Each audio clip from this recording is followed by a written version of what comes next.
No sé vosotros, amigos, pero yo prácticamente estoy escuchando los sonidos de la prehistoria.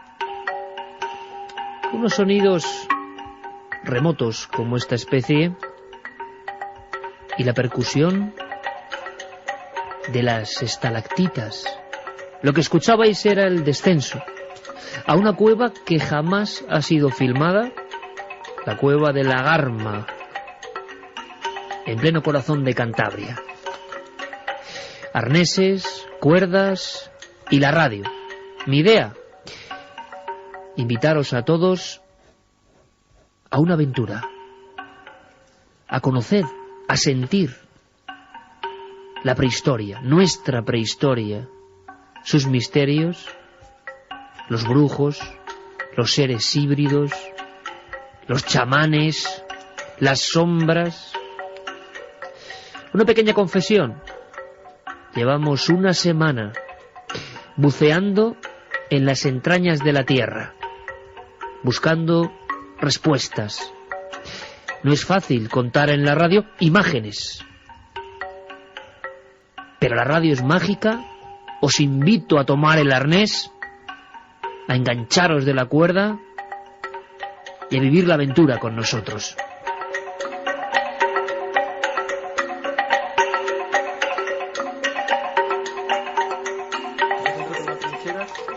Como son paredes que son bastante blandas, hay que procurar no apoyarse en las paredes, ¿eh?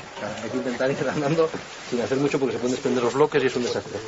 Entonces vamos a pasar por esta zanja, vamos a una salita que hay interior, tenemos que pasar por un agujero en la pared para acceder a la sala siguiente, luego hay que pasar un paso muy antipático abrazando una estalagmita que cuesta un poquito pasar, pero bueno, vamos con calma y luego ya llegamos a espacios mayores. Vamos a bajar una cima, luego vamos otra vez a una cueva grande que es la galería intermedia, luego bajaremos otra cima de 15 metros y ya llegamos a la galería inferior, luego ya ahí os sigo contando. Muy bien, muy bien.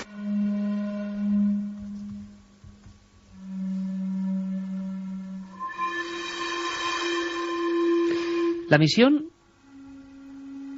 sentir esas emociones y sentirlas de unas formas complejas, distintas. Es muy diferente ver en los libros las maravillas que tenemos ahí abajo, las figuras, algunas célebres que hemos visto desde pequeños, en plena oscuridad, como hemos tenido la oportunidad, alumbrar con las linternas que quiero que sintáis esta noche en la que me tenéis que permitir este resfriado después de toda esta semana peregrinando por allá abajo. Pero ha merecido la pena. Os aseguro que ha sido un viaje iniciático que queremos compartir con vosotros, un viaje que sin duda nos ha cambiado. La Garma es una cueva descubierta en 1995. Ahí empezamos nuestro viaje sin dilación de ningún tipo. Vamos a visitar varias, tenéis que acompañarnos. Y solo os digo una cosa, nos encontramos con una sorpresa mayúscula, unos cuerpos, unos esqueletos de unos exploradores que jamás salieron de allí. Pero esa es tan sola una de las historias. En todo esto le estaba contando ahora Miguel Ángel. O sea que hubo dos exploradores del siglo IX.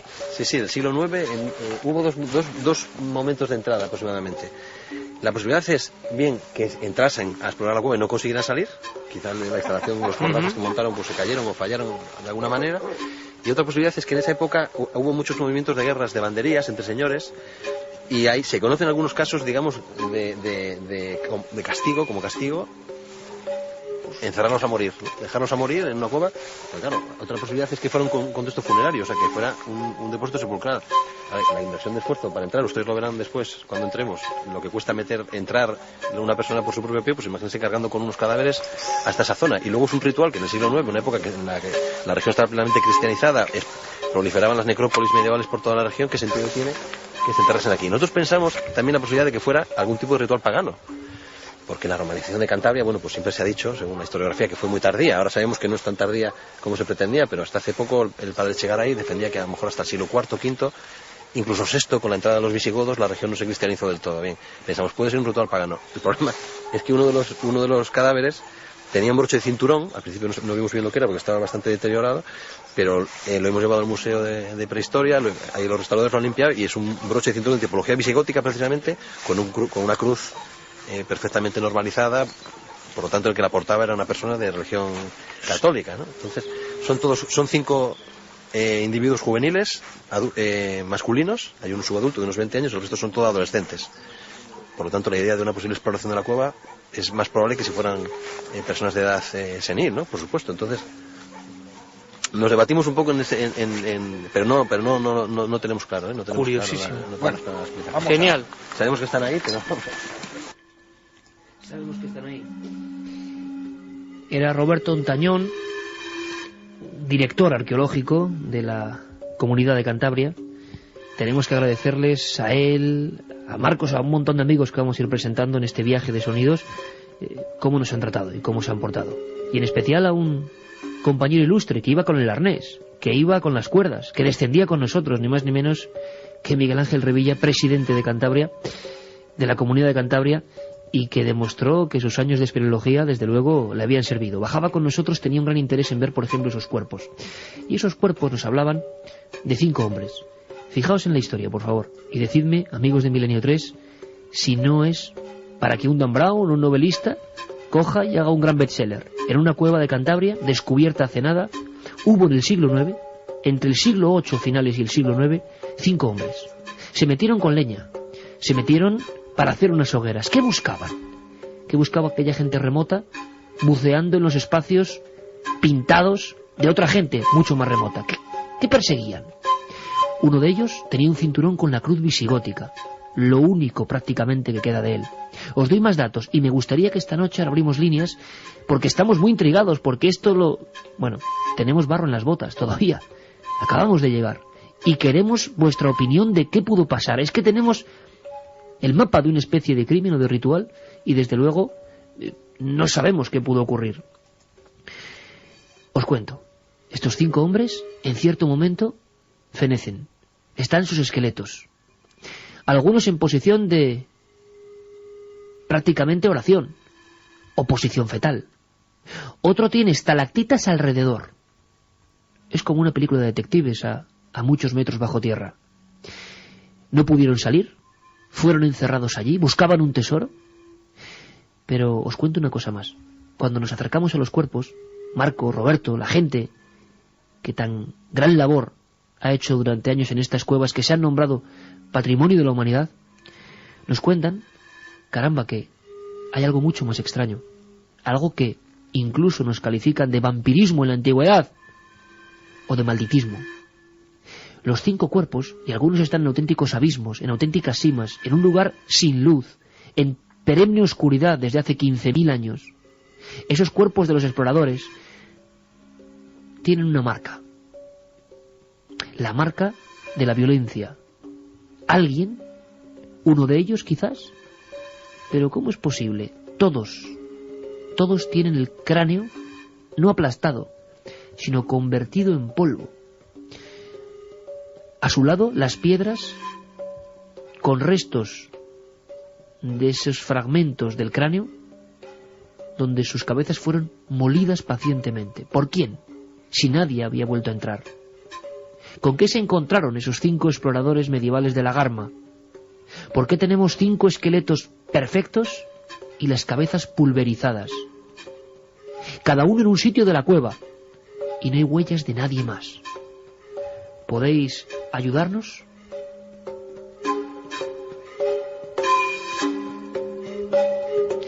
Estamos aquí, recién llegados de la investigación, en Radio Santander, con nuestro amigo Álvaro Herrero, comandante hoy de la nave, y por supuesto en Madrid con todos los compañeros. Carlos Largo, Fermín Agustí, Santiago Camacho y el equipo habitual, la alineación de gala que luego irá sumándose, en diferentes puntos de España también.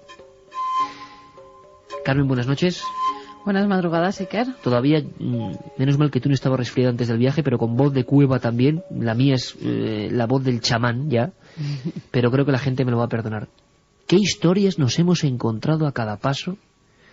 Agradecemos, lo repito porque creo que es un lujo al gobierno de Cantabria, permitirnos meter las cámaras y los micrófonos en lugares que nunca se han hecho públicos, tan solo en el mundo de lo científico, pero jamás hemos visto cosas que casi nadie ha visto en estos días.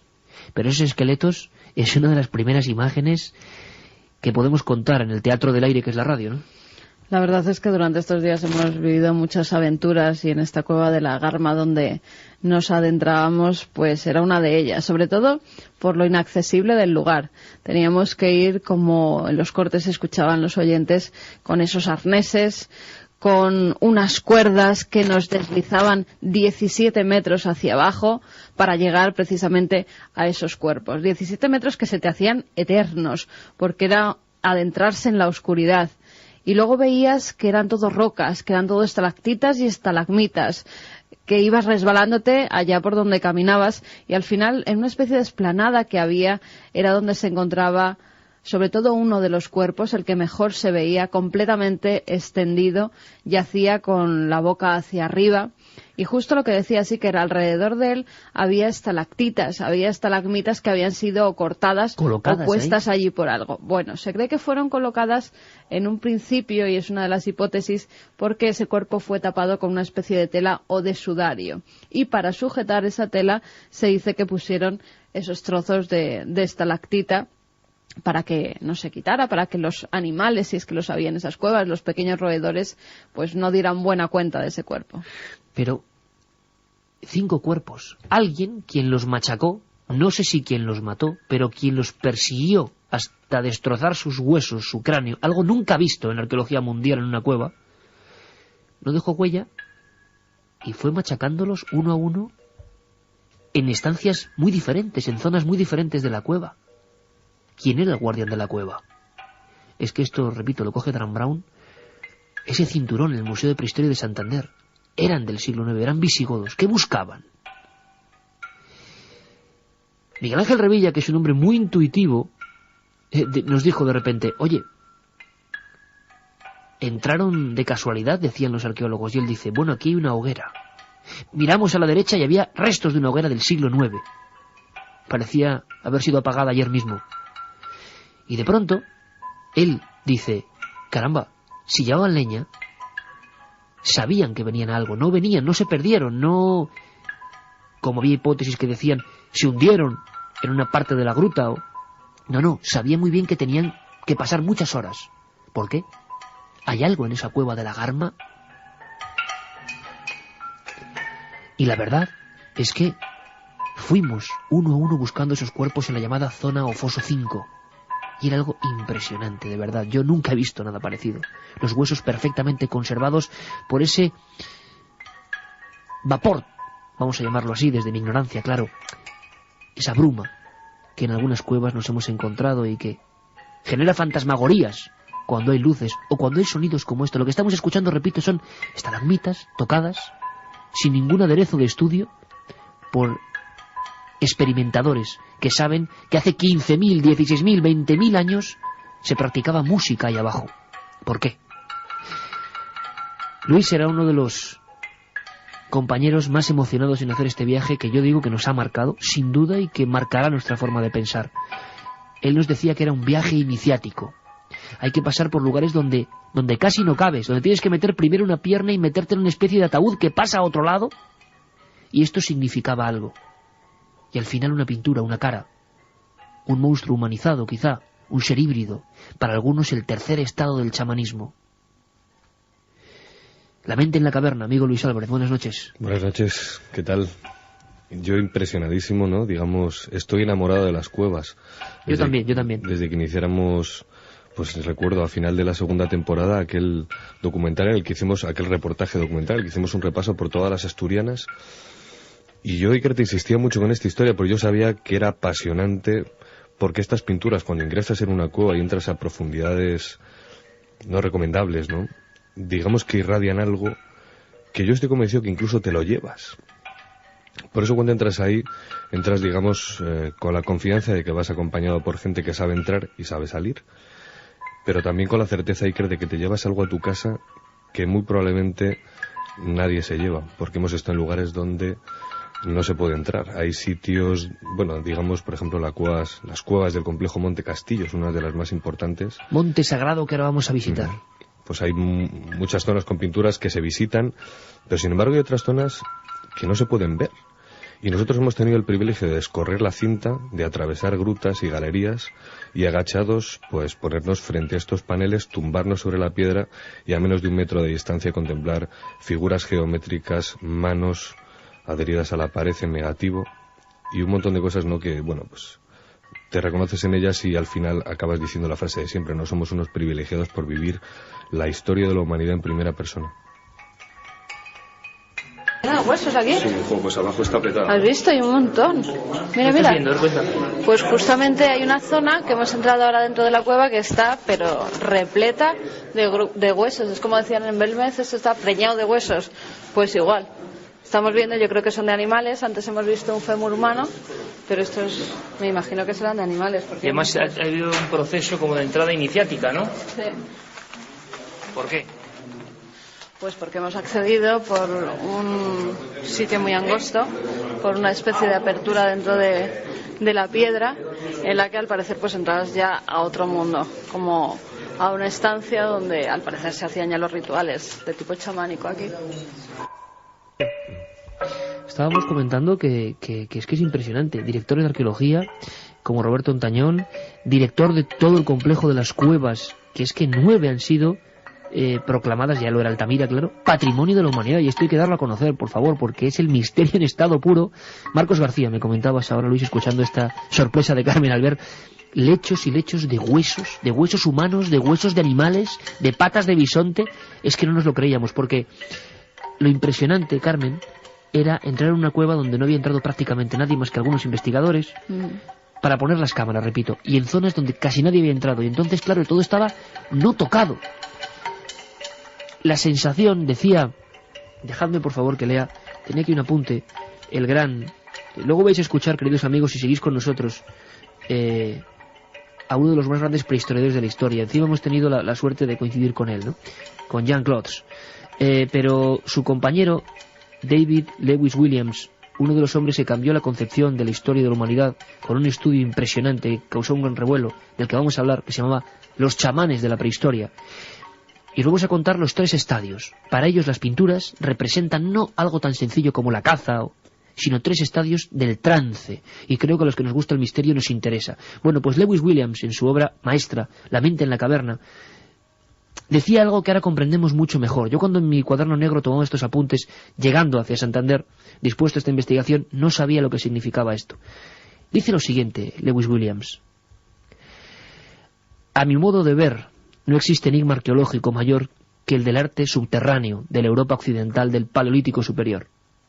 Todo aquel que se ha agachado y se ha arrastrado bajo tierra a lo largo de un extraño pasaje completamente oscuro durante más de 1 kilómetro, aquel que se ha deslizado por bancos de fango y ha vadeado oscuros lagos y ríos ocultos para enfrentarse al final de tan arriesgado viaje, con una pintura de un mamut peludo, extinguido, o de un poderoso bisonte encorvado, jamás, dice Lewis Williams, volverá a ser el mismo. Cubierto de barro y exhausto, el explorador estará contemplando la ilimitada tierra incógnita de la mente humana. Y caramba, ¿cómo comprendemos ahora esas palabras?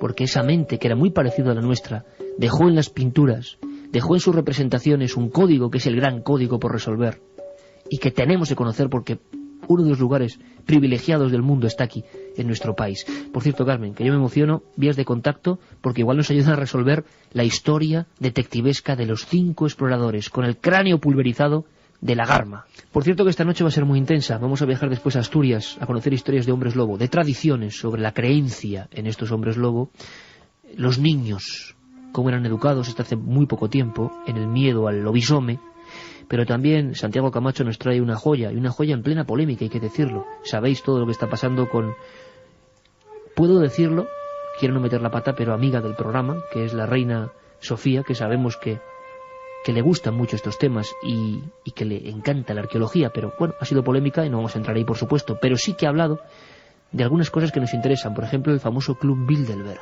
los hombres más poderosos del mundo. Bueno, pues esta noche con Pilar Urbano vamos a comentar algunas cosas que tienen que ver con ese grupo de los poderosos. Dicen que el triunfo de Obama incluso estaba ya predicho por ellos, por esos hombres que manejan los hilos. Pero es que la reina Sofía se lo ha contado a Pilar Urbano. Y vais a escucharlo aquí en Milenio 3. O sea que va a ser una noche increíble. Increíble, tanto como darnos cuenta de que hay un monte sagrado, junto a Puente Viesgo, pleno corazón de Cantabria, un monte que concentra 43 galerías, si no me equivoco, muchas con pinturas, algunas se pueden ver, amigos, no perdéis la oportunidad de visitar el castillo o visitar las monedas, lo hemos hecho, y hemos tenido, como decía Luis, ese pequeño privilegio, pero para contároslo, de visitar otras que llevan mucho tiempo cerradas, algunas como la Pasiega, abrupta, incógnita, el techo se te clava en la cabeza, el techo se te pone en los hombros y notas la oscuridad, y notas la densidad del aire que se va cargando.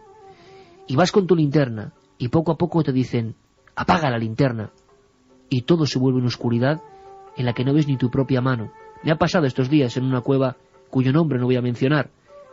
De repente me dicen, mira tu mano, y no podía verla. Pasó 1 minuto, pasaron 2, mira tu mano, y no podía verla. Y en aquella oscuridad volví a encender la linterna y delante de mí una figura, una mano oscura, una cara de hombre bisonte, la sombra de un chamán, los puntos extraños que para algunos es ese inicio del trance, un mundo maravilloso que quizá no nos han contado bien y que nosotros queremos contar lo mejor posible.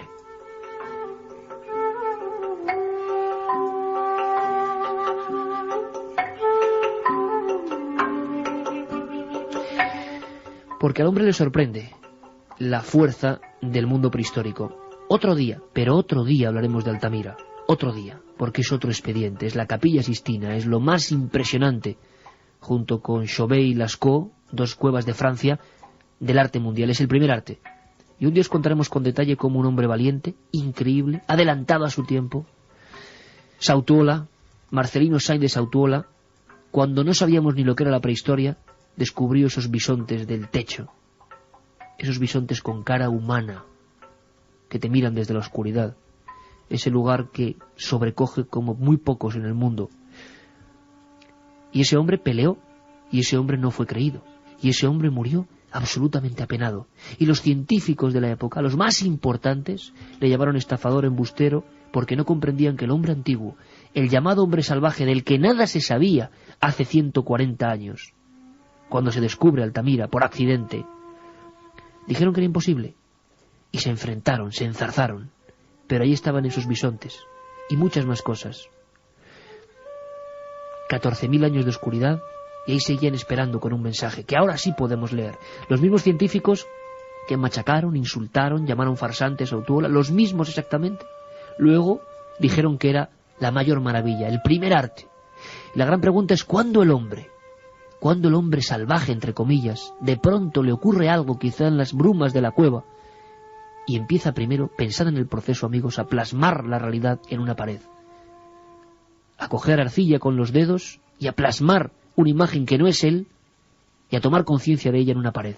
Hemos encontrado, por ejemplo, en la Garma, qué impresión, Carmen, qué impresión, Luis, de esta primera cueva, de este primer viaje, de este descenso. ¿Qué imagen os quedáis? Yo tengo una que es una mano, que tanta gente habrá visto, esas manos en negativo, sopladas por encima, y queda la mano en blanco, y habitualmente rojo alrededor, 15.000, 20.000 años, pero había una en la Garma, al final.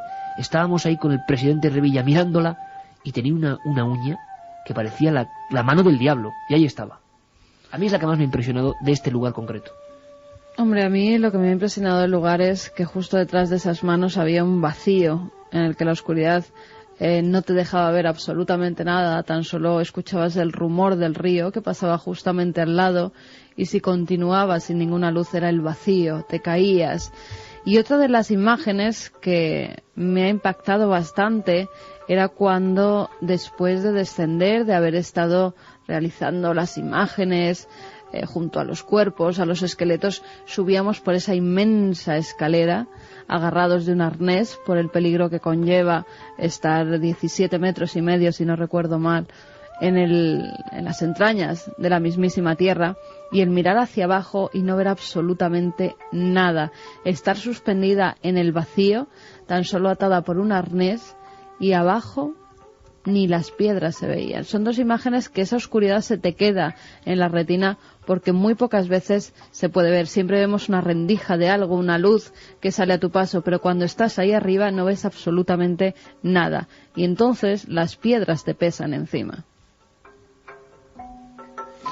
A mí me gustó mucho, porque recuerdo que íbamos agachados tú y yo, y justo en ese final de la garma, dije, espera un momento, Iker. Levanté la linterna y dije, mira ahora. Y 3 manos plantadas sobre ese panel, en eso que yo he tratado de reconocer o de interpretar como una especie de mirador del Paleolítico, un mirador al limbo. Porque, bueno, tú estabas sentado con el presidente Revilla, estabais ahí charlando tranquilamente, apaciblemente en un ambiente en el que se oye el sonido del agua, de ese nivel freático inferior que está formando nuevas cuevas a unos 30 o 40 metros por debajo de donde nos encontrábamos, en esa especie, digo, de mirador paleolítico.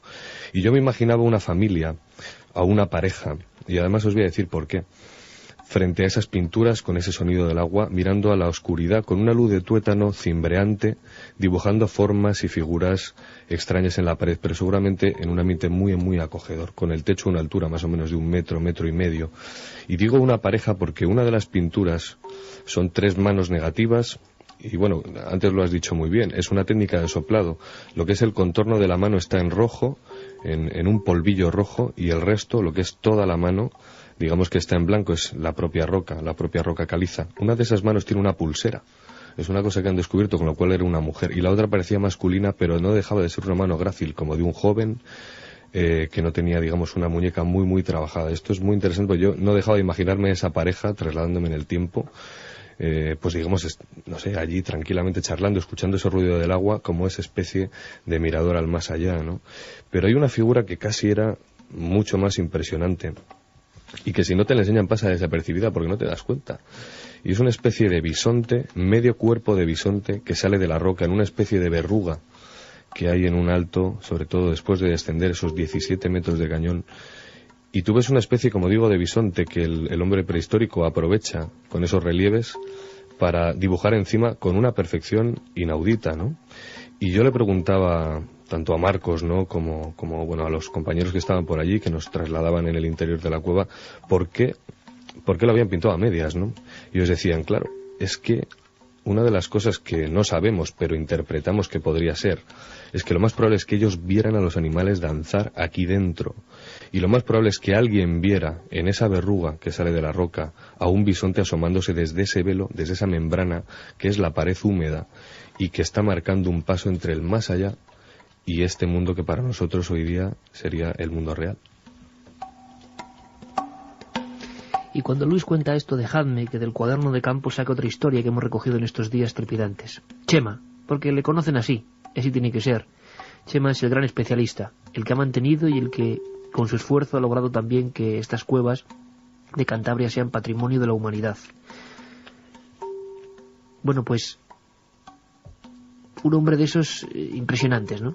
47 años vagando por las cuevas del Monte Sagrado, un monte que nuestro querido Fernando Jiménez del Oso, cuando lo vio, dijo, caramba, parece una gran pirámide. ¿Por qué ese monte tiene las 4 cuevas patrimonio de la humanidad llenas de dibujos y cada cueva es completamente distinta? ¿Por qué?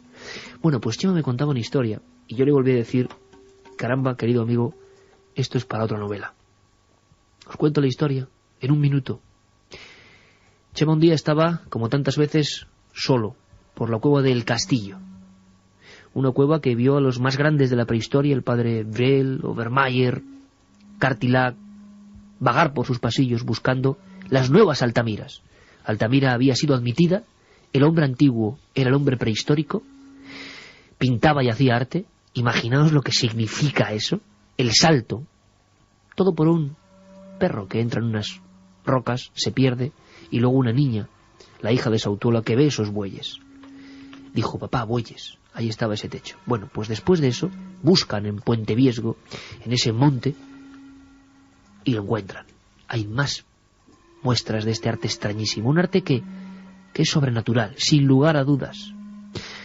Y entonces Chema, uno de esos días, quizá hace unos cuantos años, intenta hacer una demostración muy útil, que es utilizar lo que ha dicho Luis, lámparas de tuétano. Coge un bol una especie de cenicero de barro, antiguo como podía ser de aquella época, compra tuétano, esa caña de los huesos de algunos animales, lo pone, y con una mecha, como hacían ellos, va iluminando con una luz blanquecina. Imaginaos, por favor, los pasos de Chema, un hombre que lo sabe todo, que podría ser el único, yo creo, que de alguna de esas cuevas saldría a ciegas, y me cuenta que se queda en un lugar que ahora llaman Sala del Tótem. Y es que en mitad de esa sala hay un extraño ídolo. Y lo habíamos visto en muchas fotografías, pero no lo habíamos sentido como hoy. Tenía forma de bisonte, pero no un bisonte cualquiera, un bisonte humano. Las piernas eran de hombre, la espalda era de hombre, el cuerpo encorvado, medio fetal, era de hombre, y de repente la cara era de terrible bisonte que miraba de perfil. Y aquellos hombres que eran mucho más inteligentes, o conocían la naturaleza quizá mejor que nosotros, fueron tallando poco a poco y dándole pequeña forma a esa figura. Pero ¿con qué extraño sentido? Y Chema, sin querer queriendo, lo descubrió. Una gran sala, impresionantes estalactitas y estalagmitas, una especie de gran panteón de la antigüedad, y él solo alumbrado con esa luz fantasmagórica. Y de repente se da cuenta que detrás del ídolo, detrás de ese penacho de piedra con forma de bisonte, ocurre algo. Se fija bien y se da cuenta de que al final de esa gran torre de piedra hay algo que parece un cuerno de cabra, un cuerno de bisonte, quién sabe. Pone la lámpara delante, a cierta distancia solo de esa figura de piedra, y se da cuenta de que por detrás, como si fuera una pantalla de cine de hace 15.000 años, aparece una inmensa sombra, como si fuera el brujo, el chamán, el demonio. Es una sombra que hoy hemos vuelto a recrear, con nuestras linternas. Y ella parecía un auténtico gigante, con cabeza redondeada, y sobre su cabeza, vertical, un cuerno que parecía un cuerno de cabra, que a mí me recordó a antiguas figuras del vudú de África, algo terrible, y que crecía, se escondía, se movía, por acción del fuego, acción de la lámpara y acción de las sombras. Y Chema hoy me lo confesaba, me decía: Iker, ¿sabes lo que pensé en aquella noche delante del tótem, descubriendo su auténtica alma? Yo le dije: cualquier cosa, porque le despertaste de su letargo de 15.000 años, porque nadie había vuelto a verlo así desde hace 15.000 años, cuando quizá comunidades que aquí vivieron, que fuimos nosotros mismos, oían estas mismas historias en esa cueva, con esa sombra. Y Chema me dijo: Iker, yo pensé que era el diablo.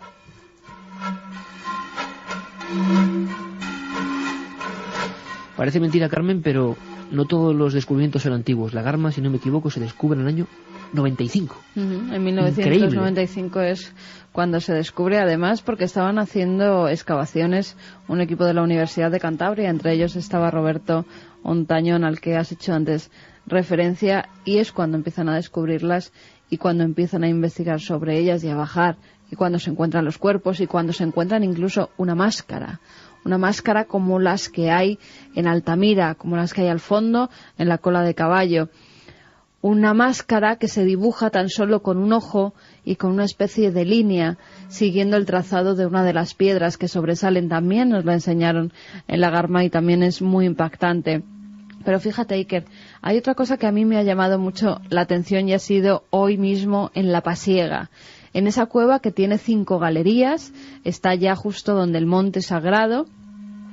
Y en esas 5 galerías hemos visitado 2 de ellas, las que mayor concentración de animales, de dibujos tenían. Y dentro de esos dibujos, en las que hay ciervos, bisontes, en las que se puede ver también caballos, hay algo que llama la atención. Está más escondido. Parece que hay unas pequeñas habitaciones donde se resguardaban los hombres y mujeres del Paleolítico, y un poco más abierto hay una especie de lenguaje. Marcos García, cuando os habéis salido, mientras yo grababa una de las entradillas, me decía: mira, Carmen, ven a ver una cosa que a mí es lo que más me impacta, porque no hay nada igual en toda Europa. En ninguna otra cueva se ha descubierto esto. Es una especie de líneas, no sabemos si números, como una especie de 11, 2 líneas, un 0, un 8, otra línea de separación, otro 8, otras 2 líneas. Siguen claramente un patrón, totalmente. ¿Pero qué querían decir? Porque luego le siguen como dos garras pequeñitas que se diferencian completamente de las manos, tanto de las positivas como de las negativas, como si fueran garras pequeñas y animalescas. ¿Qué querían decir? ¿Era un jeroglífico que solamente entendían ellos y que nosotros hemos perdido el patrón a seguir para descifrar ese lenguaje? ¿Por qué no se ha hallado en ninguna otra cueva? ¿Qué querían decir? Porque además se veía perfectamente. Era casi a la entrada de la cueva, la entrada original, que ahora está cegada. Y también como unos extraños sombreros voladores, que esos sí ya estaban más escondidos. Y claro, entre comillas, graciosamente, me decía Marcos, mira, te voy a enseñar los ovnis de la Pasiega. Eso es. Que rellenaron muchos libros míticos de ovnis de los años 60, Antonio Rivera y tantos otros. Ovnis en mitad de las cuevas prehistóricas. Por supuesto, no podemos creer ahora ya que sean ovnis porque parecen más signos de poder, signos extraños, signos que han rodeado todo este viaje. Pero hay mucho más. Tan es así que ahora vamos a contar los 3 estados que algunos máximos especialistas, estar hoy con ellos en Cantabria, con Roberto, con Marcos, con los que más saben de arqueología en Cantabria, ha sido un honor, pero hay mucho más.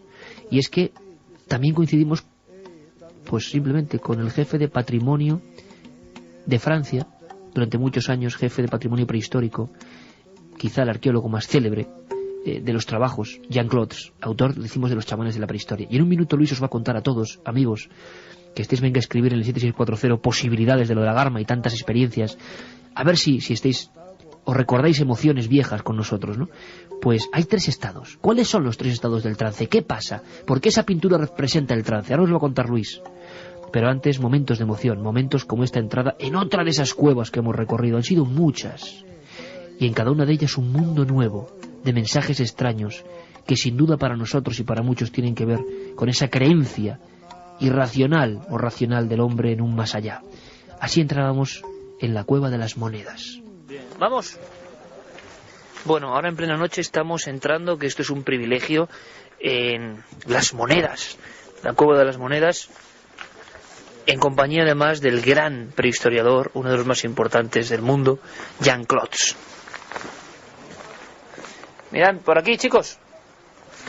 Una impresión tremenda en mitad de la oscuridad, la humedad y la noche en este lugar sagrado para muchos, con una densidad impresionante de cuevas prehistóricas, posiblemente la mayor densidad del mundo. Fijaos que entrada, ¿eh? Joder, vaya entrada en esta, bonita, ¿eh? La cueva es muy bonita de formaciones y es muy bonita. Joder, y visitarlas de noche tiene su aquel, ¿verdad? Sí. Joder, esto me parece una maravilla.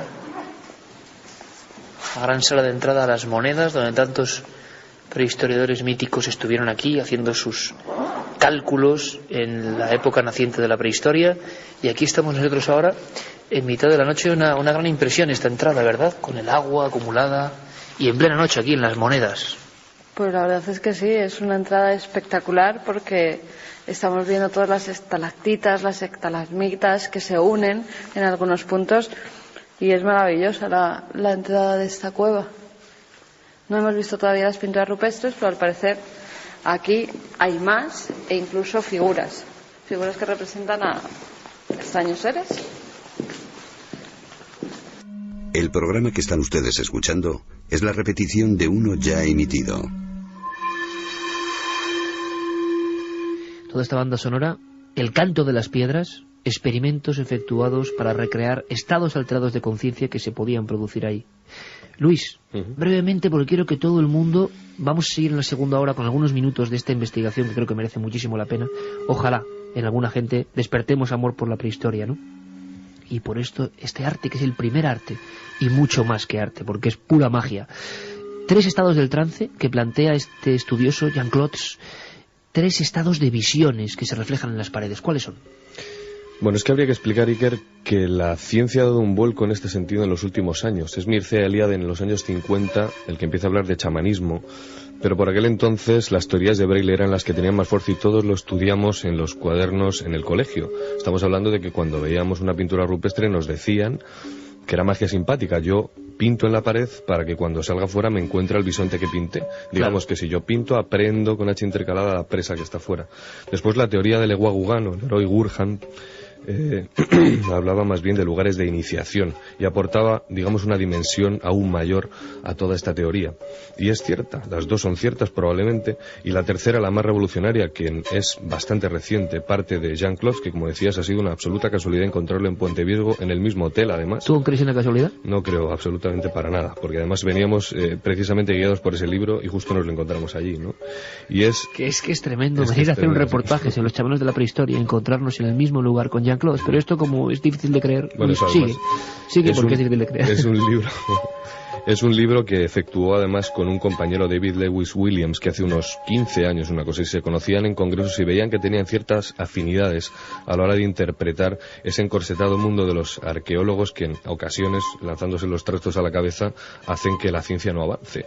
Y en este caso ellos se pusieron el mundo por montera y Lewis Williams, digamos, con una formación en neurología impresionante, empezó a darse cuenta desde sus estudios en Johannesburgo y así como en algunas tribus que pudo investigar en África, los bosquimanos, que es muy probable que todas esas figuras, esos puntos que están reflejados en las cuevas y que no tienen ningún sentido, que para nosotros, digamos, no son importantes cuando la gente en una cueva quiere ver un bisonte, pero cuando ve una parrilla, o lo que ellos llaman los científicos ideomorfos, o cuando ven puntos, les parecen como, digamos, desechos, pero son muy interesantes, porque toda esta teoría arranca diciendo que digamos que es como una especie de tebeo. Entonces un tebeo para que cuando alguien entre en la cueva y va a ser iniciado, tenga, digamos, un mapa de lo que va a ver y lo que va a suceder. No olvidemos, decíamos antes, que es muy probable que la gente que entraba en las cuevas con esas luces, esos sonidos y esa mente todavía no demasiado racionalizada por la ilustración y todo el desarrollo y el bombardeo, ojo, que tenemos a día de hoy constantemente, pues veía cosas que nosotros no somos capaces de ver. Y esa especie de tebeo formado, pues, imaginemos, por ejemplo, una especie de rectángulo rayado con formas... Fase 1. Esa sería la fase 1. Puntos y formas geométricas que se van cada vez configurando más hacia la fase 2, que todos dibujamos alguna vez en los cuadernos. Es una cosa curiosísima, como si fuera una especie de pentagrama. Digamos que esos son puntos, según decía Lewis Williams, que nos arroja nuestra mente, son imágenes neuronales, que se van cada vez configurando como más definidas y que pasan de repente a formar figuras. Por ejemplo, vamos a hacerlo claro, fase 1, puntos rojos, cruces rojas, cuadrados, esos que vemos cuando a veces apretamos mucho los ojos al estar en absoluta oscuridad, como estoy haciendo ahora yo, y se ven formas. Bueno, pues eso el chamán lo ve, o alguna gente que va a cierto lugar de la cueva lo ve. Y la fase 2 sería como si esos puntos tomaran, por ejemplo, una figura de serpiente. Tomaran forma de serpiente, efectivamente, y se fueran formando cada vez más en figuras que además representan partes que en nuestra cultura serían reconocibles. Hay modelos, y una vez más nos vamos a referir a Jung, y ya sé que es una cosa recurrente, pero es así, porque él precisamente un siglo antes habló de esto. Digamos que influyen y que son perfectamente reconocibles. Si hoy día iniciáramos un trance chamánico veríamos otra cosa, pero ellos veían animales porque su tótem precisamente era un bisonte, un caballo. Dicen que el bisonte para el género masculino, representando el género masculino, y los caballos para el género Perfecto, femenino. Fase 2, esos puntos y formas iniciales cobran un sentido para ese mundo, y de repente la fase más profunda, la fase de lo que llaman trance, la zona de las visiones, y donde según estos especialistas se efectúan algunas pinturas siempre, y luego lo vamos a contar, en lugares a veces muy apartados, muy oscuros, donde solo cabe una persona, donde nadie va a ir a ver ese arte. No es un arte para ser contemplado, sino para ser iniciado. Y esa fase 3, ¿qué aparece en esa fase 3? Pues esa fase 3, digamos que cruzamos el umbral del más allá.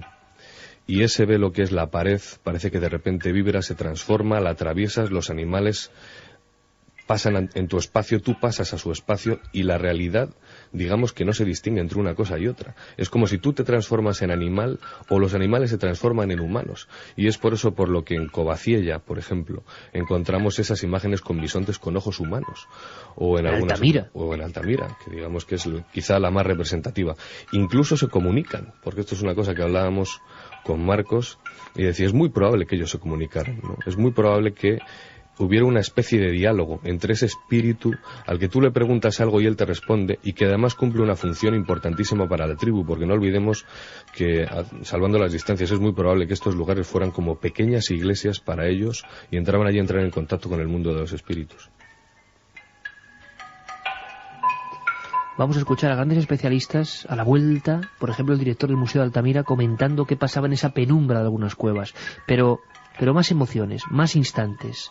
Por ejemplo, algunas de estas cuevas motivaron la exploración como de esos 5 pobres soldados, o no, cuya cabeza se destruyó en un signo de malditismo sin precedentes.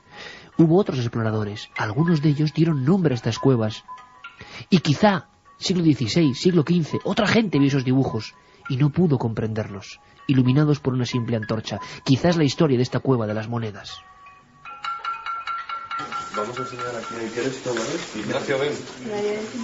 Sí, esta zona, aquí están las pinturas en esta cueva, es una cueva grande, pero está todo el arte concentrado en estos camaritos, en estas pequeñas... caballo escondido. ¡Ostras! Hay un caballo aquí. Qué bueno, tío. Fíjate en este lugar, ¿por qué? Ahí va, mira ahí también, ¿no? Esos trazos negros. Tienes un caballo, arriba del todo es un caballo que está mirando hacia abajo. Todas las cuevas, todas las pinturas que hay en la cueva están escondidas en este lateral. Es una cueva de dimensiones muy grandes y este es como una sala lateral, por así decirlo, un divertículo, o como quiera llamarlo. Realmente se descubre en el 53. Sí. Cuidado, Luigi. El descubrimiento, por así decirlo, es casual, ¿no? Aquí se estaba haciendo una carretera, que es la que hemos venido nosotros por aquí andando, este camino, y dentro, bueno, había unos camineros que estaban haciéndolo y hay un paisano que había sido cabrero de pequeño y en ese momento era guarda forestal. Ignacio, y él dice que él recuerda de pequeño haber estado en una cueva. Se dedican a buscarla, la encuentran y cuando la encuentran la ponen el nombre que se llama la cueva del oso, porque estaba el suelo absolutamente lleno de oseras, de cráneos de oso y de los restos de los osos. Lo que pasa es que ya existía también en el Monte Castillo una cueva. Deciden cambiarlo, le ponen la cueva a las monedas porque hay una persona que se da cuenta que el suelo hay una serie de marcas claveteadas de una bota y deciden seguirlas. Y realmente pues van desde la entrada hasta un pozo que tiene 16 metros que está en la mitad del recorrido de la cueva. Bajan ese pozo y lo que encuentran son unas monedas del siglo XVI. Vaya historia, un pozo, unas monedas y un siglo XVI, ni más ni menos. No os preocupéis si escucháis sonidos extraños, ¿eh? Son sonidos hechos con instrumentos de hueso, de marfil, que se hacían ondear y que sonaban así.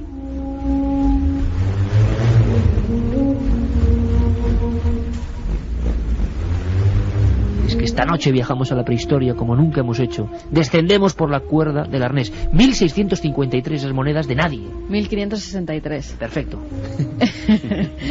Le llamaban antes la cueva de los osos a las monedas porque se encontraron además restos de ese animal en la superficie. Volvemos en unos instantes, no os vayáis, aquí en Milenio 3, como siempre. Milenio 3. Sí, como un esquemático. Aquí están las pinturas en esta cueva, es una cueva grande, pero está todo el arte concentrado en estos camaritos, en estas pequeñas... caballo escondido. ¡Ostras! Hay un caballo aquí. Qué bueno, tío. Fíjate en este lugar, ¿por qué? Ahí va, bien ahí también, ¿no? Esos trazos negros. Tienes un caballo, arriba del todo es un caballo que está mirando hacia abajo. Todas las cuevas, todas las pinturas que hay en la cueva están escondidas en este lateral. Es una cueva de dimensiones muy grandes y este es como una sala lateral, por así decirlo, un divertículo, o como quiera llamarlo. Realmente se descubre en el 53. Sí. Cuidado, Luigi. El descubrimiento, por así decirlo, es casual, ¿no? Aquí se estaba haciendo una carretera, que es la que hemos venido nosotros por aquí andando, este camino, y dentro, bueno, había unos camineros que estaban haciéndolo y hay un paisano que había sido cabrero de pequeño y en ese momento era guarda forestal, y él dice que él recuerda de pequeño haber estado en una cueva.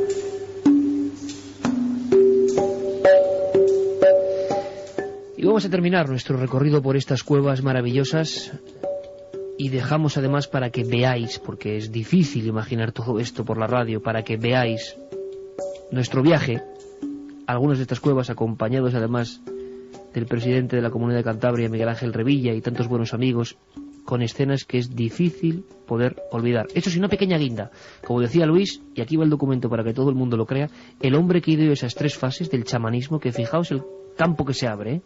Las pinturas prehistóricas representan conexión con los brujos y las paredes ejercían un umbral entre este mundo y ese más allá, que cobraba forma en las piedras y se aparecía.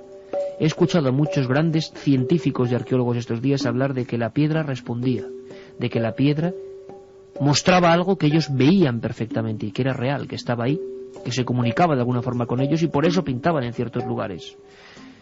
Tuvimos la oportunidad de hablar con ese hombre, con Jean Clots, prehistoriador fundamental para que, por ejemplo, se haya concedido este galardón de Patrimonio de la Humanidad a las Cuevas Cántabras. Él hizo o apoyó ese informe, esa candidatura, y nos hablaba así de esa tercera fase que nos ha descrito perfectamente Luis Álvarez, esa fase del chamán, del brujo híbrido, quizá el mismo que vimos en Las Sombras, quizá el mismo que está en algunos dibujos, en Cantabria y en Francia. Parecen seres extraños, seres de otro mundo, seres con piel de animal, pero con brazos y piernas humanas que danzan extrañamente. ¿Quiénes son y cuál es su mensaje? ¿Y por qué se grabó antes que ningún otro arte y seguramente antes que el propio lenguaje? Jean Clots, entrevistado en plena caverna, nos contaba esto. No sabemos si estos dibujos de humanos animalizados o el contrario son retratos de chamanes. Eso no lo sabemos. Hay unos colegas que lo han dicho. Yo no sé, porque es posible que sea hecho, pero es posible que sean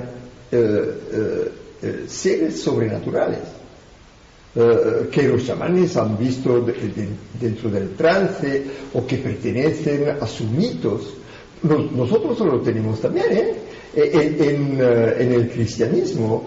El diablo tiene una cola, etcétera, y cuernos. Es un humano animalizado.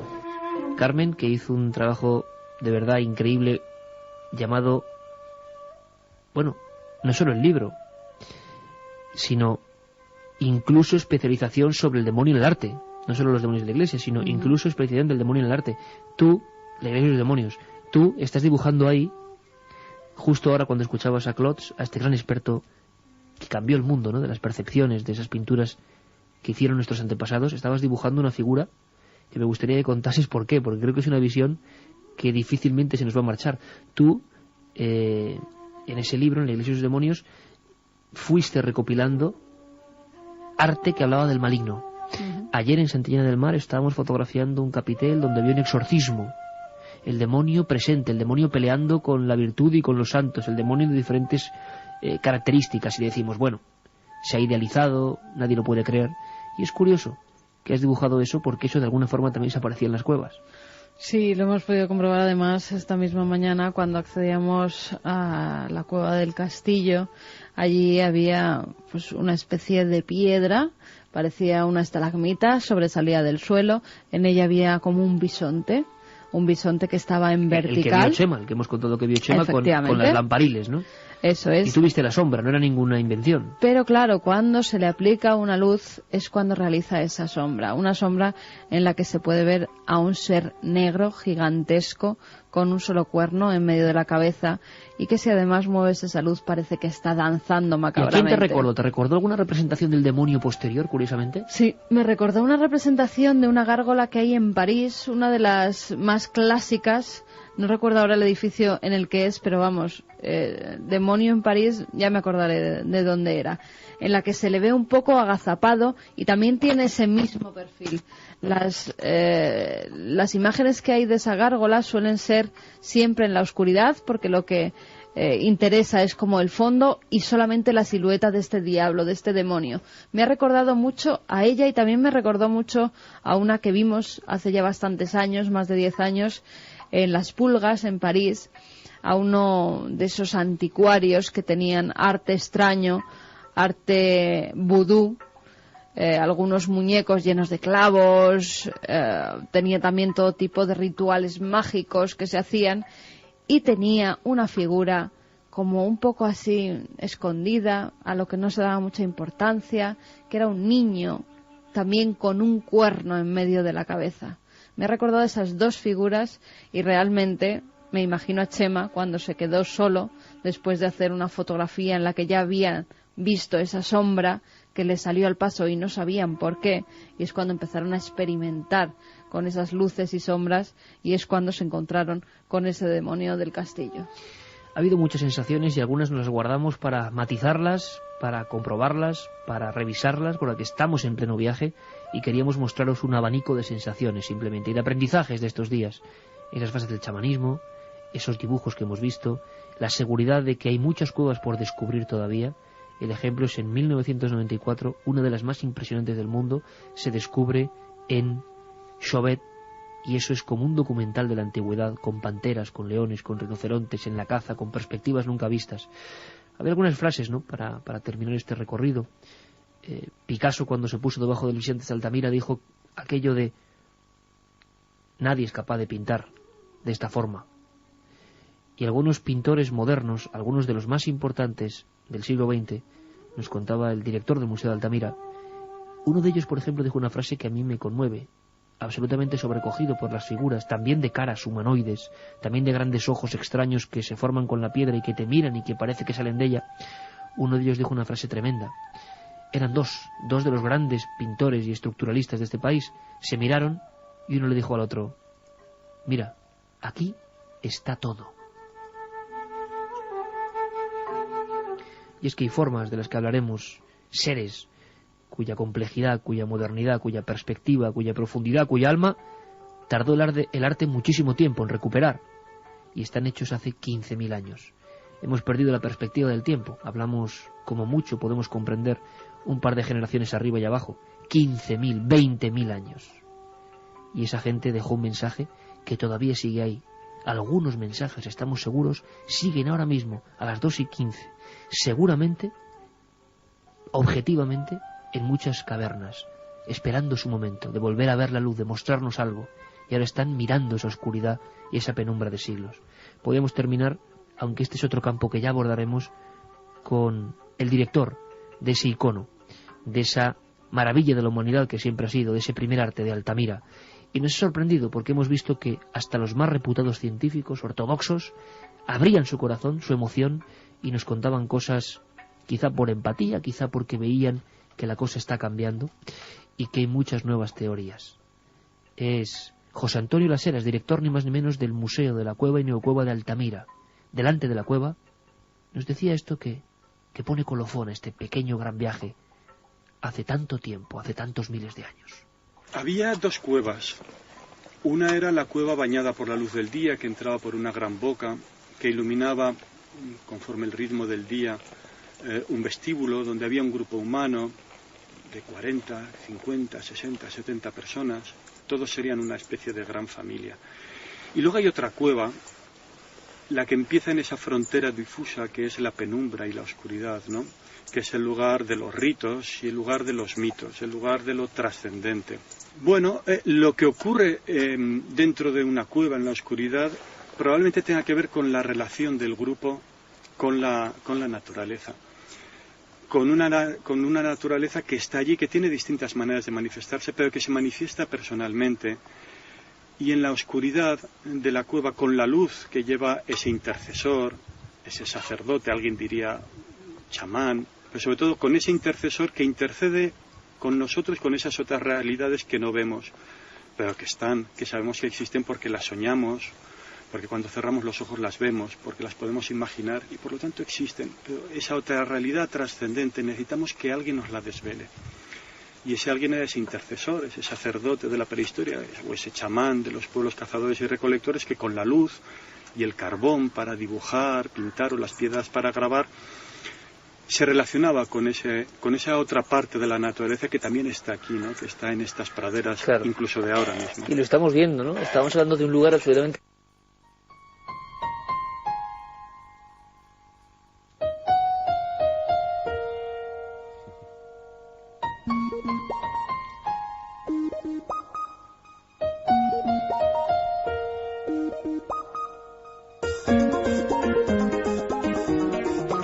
Pues queridos amigos, así de abrupto acaba el documento, ¿y sabéis por qué? Porque acabamos de llegar a la radio justo antes de empezar el programa con todo el material, con todos los documentos, y es lo que nos ha dado tiempo a mostraros de este viaje. Un mínimo porcentaje. Ahora, Luis se sentía, el director de las cuevas de Altamira, en una jornada inolvidable, hablándonos así, para mí es muy importante.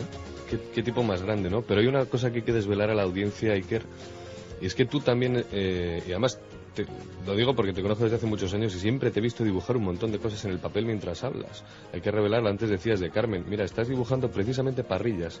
Y antes habías dibujado algunos dibujos que yo reconocía de la cueva del castillo. Y hay una frase más que decir para finalizar, ¿no? Y es que, ¿y si fuera que la iglesia, ese dibujo que ha puesto Carmen, ese, digamos, esbozo que ha hecho de esa sombra proyectada sobre la pared terrorífica, que es una gárgola tremenda que aparece en Notre Dame además, o se parece mucho? Y si fuera que la iglesia, hay que ir con la cristianización, mandó a ese submundo, controlando la fe, controlando la trascendencia, a todas estas sombras, a todos estos seres grotescos, cerrando la puerta para la eternidad. Pero yo creo que es de otra manera, Iker. Creo, como dice Klotz en su otro libro, que esta es la historia más bella del hombre.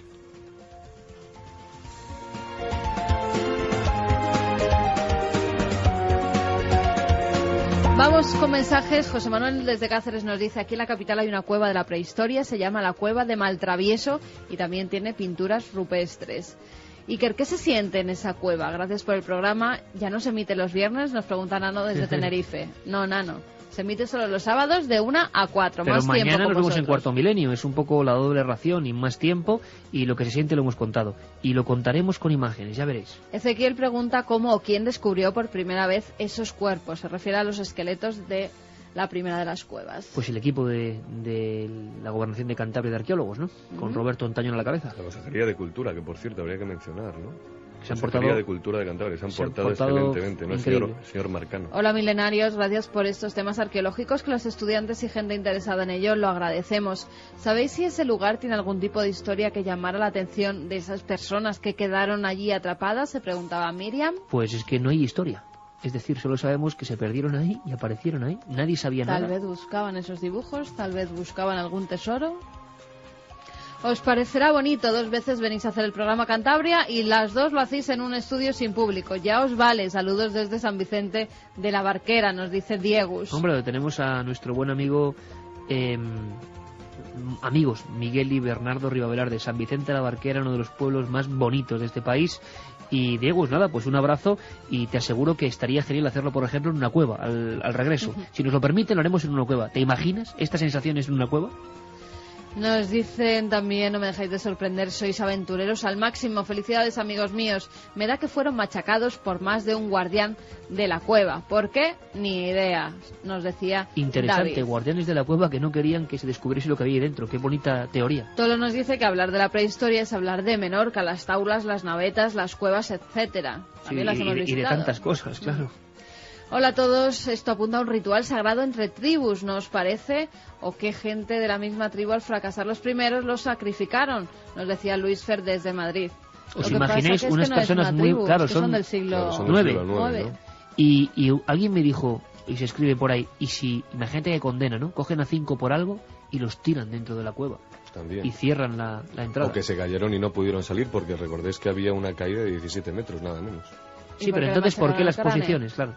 Que por qué le rompen los cráneos. Yo pensé, fíjate, lo primero que me vino a la mente es que es muy probable que era una manera, imaginaos una calavera que te está mirando desde la oscuridad, para exorcizar ese lugar, para exorcizar de esos espíritus, revientan el cráneo, que digamos que es donde está el alma, ¿no? Al final. Pero la pregunta es quién entra ahí, si la cavidad estaba tapada. Bueno, entraba muchísima gente, ¿eh? Se cree que podía entrar mucha gente por esos restos, digamos, de carboncillos que andaban de las teas dando vueltas por todas ¿Y partes. si lo han ¿no? hecho posteriormente y han machacado esos huesos en siglos posteriores? Sí, es como es se ha escrito un probable. crimen. Se ha utilizado Tenemos un ritual, los bueno, detalles, miles de pero no sabemos nada. hipótesis. ¿Qué envidia sana me dais al poder acceder a tantos sitios a los que vais? Menos mal que al menos lo vivimos a través de vuestras palabras, nos decía Es Pilar. nuestra misión. Jesús y Ana, que nos escriben desde Londres.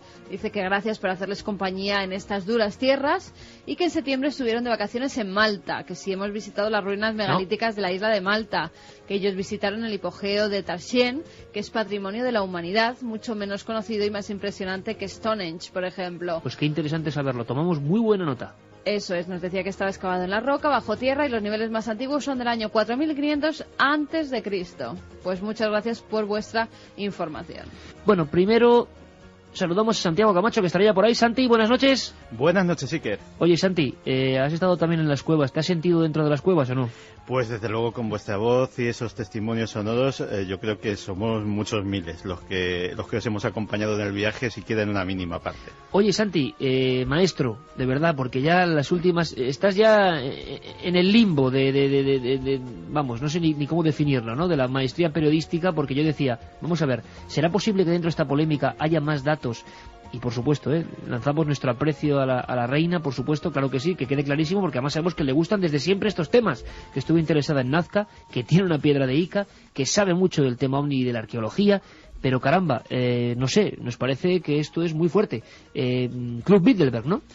Pues sí, vosotros habéis tenido un gran privilegio estos días, y aquí pues hemos tenido uno pequeñito pero igualmente importante a nivel periodístico, que es que he podido mantener una larga conversación con Pilar Urbano, una mujer que comparte muchos intereses con los amigos de Milenio, y especialmente conmigo y con los más conspiranoicos. Es una mujer interesada en los servicios de inteligencia, en las oscuridades de la historia secreta, en las sociedades secretas igualmente. Yo entré en el CSID, uno de sus clásicos, ¿no? O Jefe ATA. Efectivamente, dos grandes libros en los que revela muchas cosas en sus páginas. Y la verdad es que, pues para los oyentes de Milenio, en el libro de la polémica, y si hay un personaje ahora mismo que esta semana ha sido polémico, esa es Pilar Urbano, pues también hay apuntes interesantes para los temas milenarios. ¿Y nos puedes adelantar algo, que sea una piecita, un pequeño corte, aunque luego lo escuchemos con mucha atención? Pues sí, mira, una de las cosas sobre las que le pregunté, porque he tenido ocasión de echarle un buen vistazo al libro, no leérmelo en profundidad por razones de tiempo, pero sí irme a los capítulos clave, pues es sobre, aparte del tema Bilderberg, que ya expondremos un poquito más adelante, sobre algunas joyas históricas que contiene ese libro. Y una de ellas es sobre el interés que la CIA, en tiempos muy remotos, en tiempos muy anteriores a la muerte del general Franco, ya tenía en el rey Juan Carlos, y cómo empezó a seguir muy de cerca lo que pasaba en el entorno del entonces príncipe de España, y qué proyecciones de futuro se hacían. Esto es un poquito de lo que nos dijo. En el 73 hay un documento, yo lo tengo, por eso puedo, no sé si lo digo en el libro, no, hay un documento, lo tengo, que emana de allí, de Bilderberg, y que está firmado por Henry Kissinger, en que se dice ya que el príncipe Juan Carlos no solo está formado, sino que ya está bien dispuesto, perfectamente preparado para poder empezar ya a reinar. En fin, un adelanto de lo que viene después, porque del Club Bilderberg creo que doña Sofía ha dicho o ha comentado a Pilar Urbano siempre en su declaración y en su libro que son reuniones en las que ha asistido, que son muy interesantes, en fin, que luego vamos a aprender. Al final no hay tanto mito y resulta que es verdad. Y de qué se habla realmente en esas reuniones y qué gente va. En fin, a ver si nos enteramos un poco. Pero antes, Carmen, nos vamos a Asturias. Nos vamos a Asturias porque vamos siguiendo también un sonido ancestral. Vamos a ver si los compañeros pueden ponernos ese sonido ancestral que tanto gustaba, por ejemplo, a Félix Rodríguez de la Fuente, ese sonido de la montaña, ¿no? Ese sonido de un animal. Hablamos de animales mitológicos, de alguna forma, y que siempre ha acompañado al hombre y ha sido testigo y consejero en la lucha por la naturaleza, y también de alguna forma ha sido enviado de esos terrores. Es el lobo. Hablamos del lobo.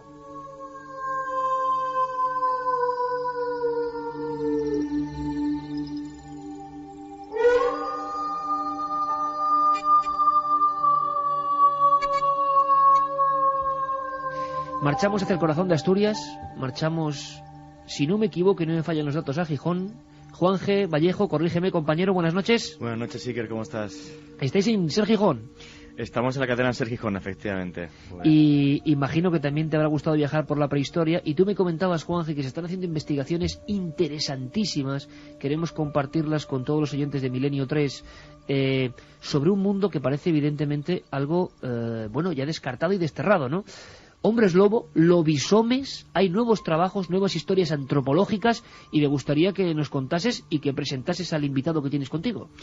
Hombre, pues la verdad, Iker, que llevamos 3 días en los que hemos hecho más de 600 kilómetros llegando al corazón y al alma de Asturias, ¿no? Un corazón y un alma de Asturias que suena como ese aullido de lobo, que te penetra hasta las entrañas, y ha sido de la mano de Alberto Álvarez Peña, de un escritor asturiano que ni más ni menos que tiene 22 libros a cuestas, algunos de ellos como Brujería Asturiana, Mitos y Leyendas de Asturias.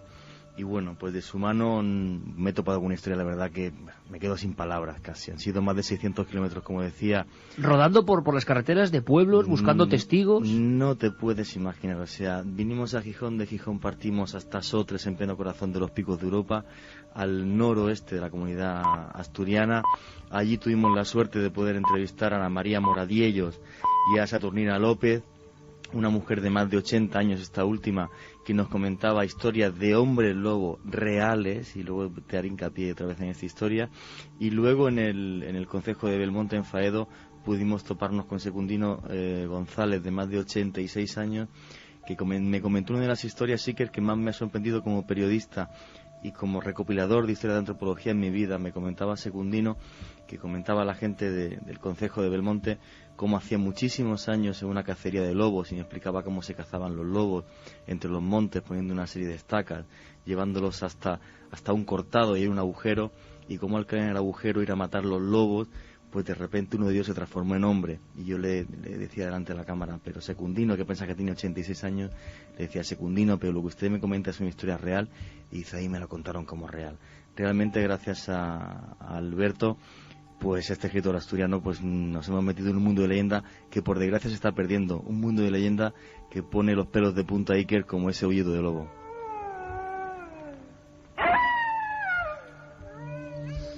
Y tanto que pone los pelos de punta cuando se cuenta con esa franqueza, ¿no?, que todavía tienen las voces del pueblo, y que en el fondo, fijaos la casualidad, porque no conocíamos este caso, porque nuestro compañero Juan está en plena investigación, que tiene que ver con lo que llevamos hablando una hora, ¿no? Animales humanizados o humanos animalizados, la mezcla de dos especies que de repente surge como un demonio de lo más profundo de lo inconsciente o del tiempo.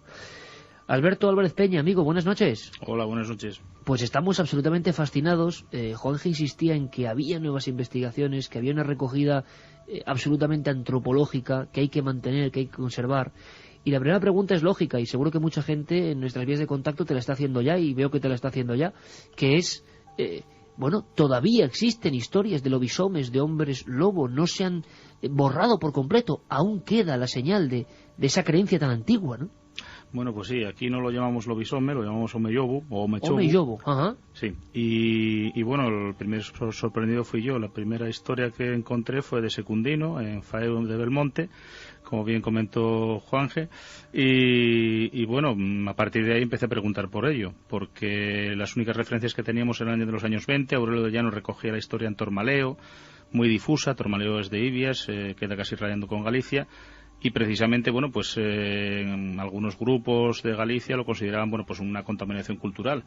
Claro, las cosas no existen hasta que son nombradas. Empezamos a encontrar en Belmonte, al seguir preguntando por ello, encontramos una gran densidad de historias de Omes Yobu, precisamente, o de Omes Chobu, como se dice ahí en la zona, en Cangas de Narcea. Muy densa, se extendía también por Degaña, Quirós, Riosa. Quirós, Riosa son casi centro de Asturias, y lo más oriental que encontramos pues fue precisamente Sotres, que queda en Cabrales, y bueno, el Picurriello, el conocido por los escaladores como Naranjo de Bulnes, pues está allí, o sea, la zona más oriental que encontramos de Asturias con este tipo de historias. Casi todas ellas se deben a una maldición que les echa el padre o la madre a los hijos, y siempre el número 7 está presente, ¿no? Muchas veces es por romper un tabú cristiano, como por ejemplo es comer carne en Cuaresma. La madre o el padre le dicen, permita a Dios te vuelvas lobo durante 7 años y te hartes de carne, y al momento ocurre esta maldición. Precisamente la que comentaba nuestro compañero, pues el chaval que le habían echado la maldición era lobo, pero durante una cacería, al caerse al pozo Llobal, donde los llevan para matar, pues se cumplieron esos 7 años, y cuando fueron a matar al lobo lo que se encontraron fue pues con un hombre, ¿no? Entonces, bueno, el primer sorprendido fui yo al encontrar todo este tipo de historias, y sobre todo con tanta intensidad. Y por cierto que el problema es que la gente que lo sabe tiene 80, 90 años y claro, está desapareciendo. De verdad, qué primera crónica, Alberto. Desde luego que por fortuna todavía quedan personas ejerciendo de cronistas auténticos y rescatando un tiempo, y una forma de ver las cosas, que eso es cultura, y que no podemos permitir que se extinga, ¿no? Y que solo en vuestros trabajos al final va a pervivir. Pero claro, muchísimas preguntas, y abrimos por supuesto el debate, compañeros, porque vamos a ver, por ejemplo, para diferenciar un poco, teníamos constancia, y hemos hablado alguna vez, de algunos casos de auténticos asesinos en serie, de alguna manera, que en Galicia, en territorio unido geográficamente, vamos a decirlo, o lindante con Asturias, se hablaba, ¿no? Y había documentos concretos.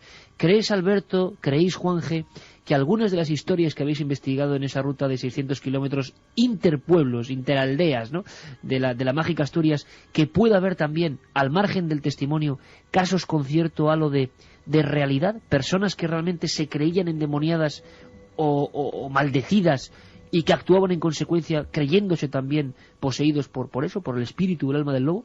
Vamos a ver, lo que es caso de psico-killer, yo en este caso en Asturias lo descarto total y absolutamente, lo diferencio total y absolutamente de los casos que pueda haber, como por ejemplo en Nayarit, en Galicia. Luego una cosa es lo que llevamos Alberto y yo discutiendo 3 días, que no nos ponemos de acuerdo en la posible raíz de esto. Qué raro que tú discutas, Juan. Qué raro, qué extraño que yo discuta. Llevamos 3 días discutiendo sobre esto, dialogando en un tono distendido, pero efectivamente no nos ponemos de acuerdo. Porque efectivamente, los señores como Secundino González comentan que este señor se convirtió de lobo en hombre, dicen que es un hecho real. Pero no solo eso, es que aquí el tema del hombre lobo no solamente queda como alguien que se transforma por esa ruptura, digamos, de una maldición, por una ruptura de una norma cristiana, sino aquí hay toda una adoración al lobo que penetra, digamos, en lo más profundo del hombre y nos lleva casi a esa prehistoria a la que estáis vosotros caminando estos días, ¿no? Por ejemplo, por desgracia, hoy hemos estado en el concejo de Ibia y íbamos a ver a Pedro Álvarez Méndez, una de las personas que había recopilado su testimonio, Alberto, y bueno, pues hace un mes que falleció, una persona de más de 80 años, pero claro, este hombre nos iba a contar una cosa que podremos ver luego en Cuarto Milenio, lo podremos recuperar seguramente gracias al archivo también audiovisual que tiene Alberto. Pues este señor comentaba cómo de niño él había visto cómo otras personas comían corazones de lobeznos, de pequeños lobos, de cachorros de lobo, para poder curarse algunas enfermedades. Quizás luego Alberto, que sí vivió ese testimonio en directo, lo puede contar con mucho más detalle. Bueno, que lo cuente Alberto. Pues que lo cuente Alberto directamente, el testimonio que por desgracia no hemos podido tener. Pero a lo que iba a referir, me deja un segundito de la cabeza, es que aquí hay una adoración al lobo, Iker, que entronca en mucho más allá. Y no hablamos de psico-killer, sino de algo mucho más potente que pienso que, bueno, y luego de hablar incluso hasta de cadáveres de ganado y otras cosas sin explicar, que bueno, que va a hacer que el misterio siga creciendo. Perdona. Claro, la presencia del lobo, Juanje, mucho más potente desde tiempo ancestral como parte de una realidad, ¿no?, que nosotros vemos con otros ojos urbanitas, pero que ellos no. Pero me sorprendió muchísimo, Alberto, que Juanje me comentase antes de su viaje que había tradiciones que nos pueden horrorizar en un principio, pero que quizá tenían su sentido, ¿no? Eso de comer corazones de lobeznos, ¿eso es real? Sí, es real y, bueno, no estamos hablando del siglo XVII. Se da sobre todo en Ibias y en Degaña, que son las zonas donde yo lo encontré, y es una cosa muy fácil. Es para curar lo que llaman la gota coral. La gota coral, nosotros ahora cuando nos hablan de gota pensamos en las farturas que nos damos y, bueno, el colesterol y eso, pues no. La gota coral son los ataques epilépticos.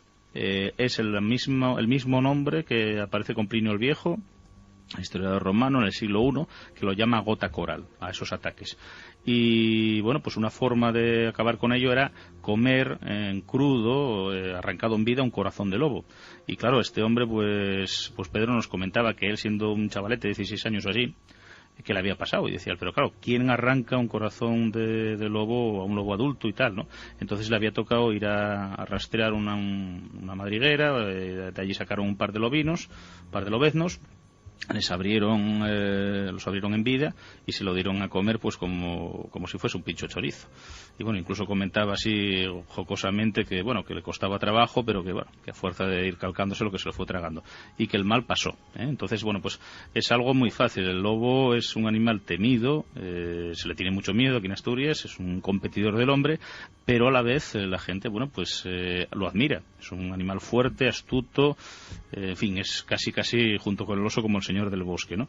Entonces es algo casi que nos lleva al Paleolítico, o sea, es una enfermedad desconocida, la gota coral, los ataques epilépticos, es algo que la gente no conoce, y lo que se intenta es comer para adquirir esa fuerza. Es como cuando un cazador, pues eso, come las vísceras muchas cosas que tenemos escuchado y bueno, pues es sencillamente así. Hay toda una farmacopea en torno al lobo, por ejemplo, pues comer el corazón para quitar los ataques epilépticos, llevar uñas de lobo en el bolsillo contra lo que llaman mal huello de las bruxas, o sencillamente los dientes de lobo curaban lo que llaman el ramo del monte, la mamitis o la mastitis, que diría un veterinario, no solamente en las vacas haciendo cruces en obra enferma, sino en las mujeres. Hay testimonios de los oscos en las que, bueno, pues cogían el ramo del monte las mujeres por una cuestión de higiene y, bueno, pues con esos dientes de lobo pues había que hacer 3 veces unas cruces inscritas dentro de un círculo y llevar los colmillos colgados por dentro, en contacto con la mama enferma. Y entonces se consideraba que se quitaba, ¿no? Entonces, bueno, pues vemos cómo el lobo pasa, aparte de ser un animal temido por ser un competidor del hombre, a ser un animal admirado por su fuerza y su astucia. Entonces, pero fijaos Alberto, qué curiosidad, ¿no? Porque me está recordando, yo recuerdo un programa que hicimos en Lugo, con un también estudioso, antropólogo, José de Cora, si no recuerdo mal, y con historias de Galicia en este caso, y muy raras, pero que tenían un halo de absoluta autenticidad, ¿no? Y de antropología viva, que yo estaba pensando, Alberto, lo mismo que pienso esta noche, que menos mal, ¿no? Que estéis ahí para salvaguardar este patrimonio, porque es que en un par de generaciones probablemente no se sepa de estas cosas. Y tú fíjate, Luis, qué curioso, estaba señalando que estos días, haciendo un nexo inesperado por completo, hemos visto muchos dientes de diversas criaturas y animales que se temían, que se horadaban, igual que nos han contado aquí, ahora mismo en Asturias que se hacía, y se ponían en contacto con el cuerpo, modo de collares, o modo de sanación incluso, como nos contaban en Altamira, esos dientes perforados que eran como auténticas reliquias, que incluso se falsificaban. O sea que claro que viene del Paleolítico. Sí, pero incluso a nivel simbólico, ¿no? El hecho de, por ejemplo, estábamos hablando del animal espíritu, de que aquellas gentes en la caverna podían, en un momento dado, ver animales transformándose en humanos y ellos mismos transformándose en animales con toda probabilidad. Cuando habláis de los casos de hombres lobo, si vamos un poquito más adelante en la historia de la humanidad, durante la Edad Media la Edad Media está plagada de este tipo de historias, a la vez que la brujería y todas esas historias de hombres lobo. Y hay una obra curiosísima, muy bien documentada, de un autor que se llama Claude Lecoteaux, Claude Lecoté, que habla de la historia del doble, ¿no? Claro, historias de hombres lobo en la Edad Media. Claro, y a mí, fíjate, no, porque yo siempre me he preguntado, además, desde la infancia, ¿no? Qué terrible, ¿no? Andar por el bosque, a mí que me encanta introducirme en los bosques, ¿no? Encontrarse de repente con un ser hombre que se ha transformado en lobo. ¿Es esto real o no es esto real, no? ¿Cuál sería la explicación quizá a todo esto? Esa historia del doble, digamos, una especie de identificación con ese animal espíritu, digamos, una reminiscencia quizá de ese pasado tan lejano, en la que de repente, pues digamos, en algunos lugares donde todavía sigue habiendo un culto profundo a estos animales, en un momento dado despierte, más en la Edad Media, evidentemente, y salten esas reminiscencias antes de que la Iglesia acabe por completo cercenando cualquier tipo de culto pagano. No olvidemos que la cordillera cantábrica, además, es una zona especialmente propensa a todos estos cultos paganos. No es casualidad tampoco que las cuevas estén distribuidas precisamente por aquí, Asturias, Cantabria, País Vasco, ¿no? Oye, Alberto, una cosa importante, también hay factores, digamos, exógenos tipo luna, tipo condiciones del clima, no sé, como en otras grandes historias que hemos oído de la supuesta licantropía, ¿no? Desde la historia de Licaón, que parece que afectan también ese supuesto maldecido.